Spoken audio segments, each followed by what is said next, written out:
Pnawn da pawb, so ydych chi? Penwythnos nesa bydd pencampriaeth y Chwe Gwlad rygbi yn dechrau.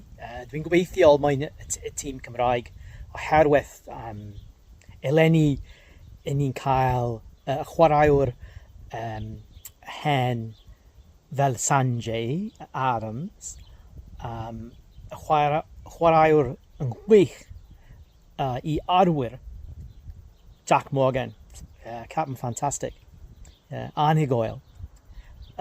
Felly, dwi'n gobeithio iawn. Fydden ni'n ennill y pencampriaeth?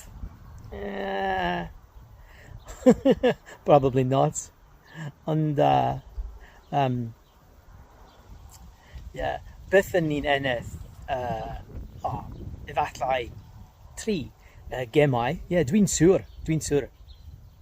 Yr Alban, yr Eiddel, Lloegr, Edrych ymlaen.